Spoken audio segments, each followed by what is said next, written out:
Hello, my name is Nupur Shah, and today my topic is complex regional pain syndrome. So, here we begin. Coming on to the introduction, it is a chronic painful condition, sometimes they call it as neuropathic pain, characterized by autonomic and inflammatory features. The common impairments which we see usually in the patients are the problem of pain, trophic changes, and temperature instability.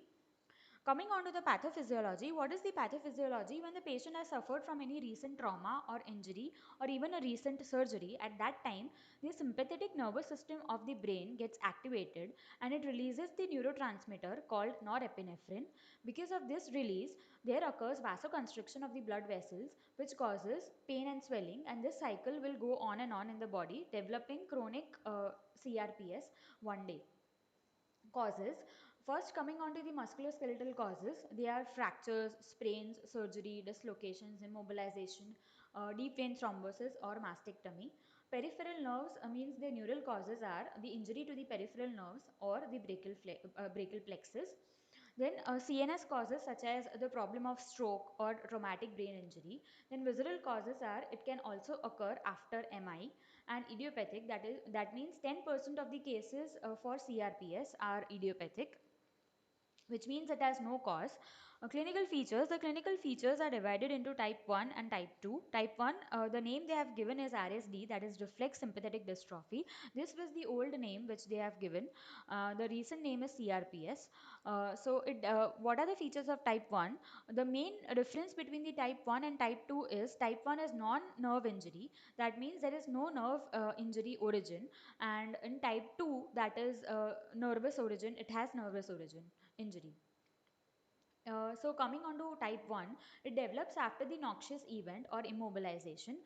The patient will be complaining of spontaneous pain, and the key factor here will be he will use the word burning sensation and allodynia and hyperalgesia. Other features are edema, changes in the skin blood flow occurs. This problem of type 1 is seen in 90% of the cases.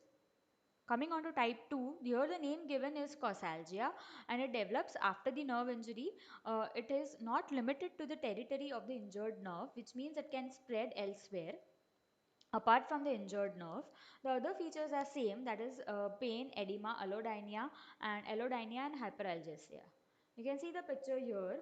In both the pictures you can see the swelling and trophic changes.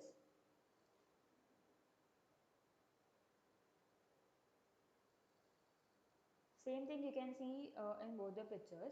As a physiotherapist, we can do the metacarpal squeeze test. Means we just have to hold the hand of the patient and squeeze the metacarpals. And if the patient shouts because of pain, then the test is positive, and it can be considered as the patient might be having this problem. And then we have to cross check with other physical examination of the features which we just saw. Then natural history. The natural history is divided into three parts. That is, the clinical stages are three. Number one is acute, second is intermediate, number three is chronic. One is acute, that is in acute stage, the patient will be having edema. The skin will be warm, red and glossy. In the second stage, that is the intermediate stage, the skin will be cold. The patient might be suffering from hyperhidrosis, that is increased sweating in the palm, and even the bluish discoloration of the skin might be seen, that is known as cyanosis. Third is chronic. Here severe motor and trophic changes are seen.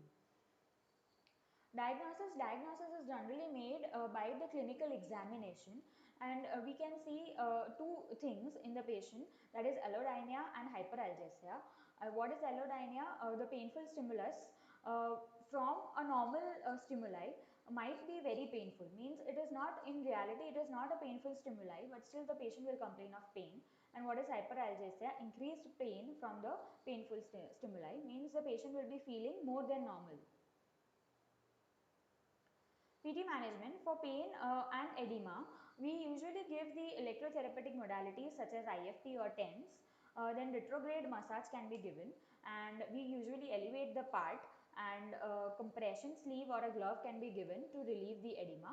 Elevation of the part has to be done in the lower limbs, it has to be done above the heart level, so that the drainage of the swelling can happen.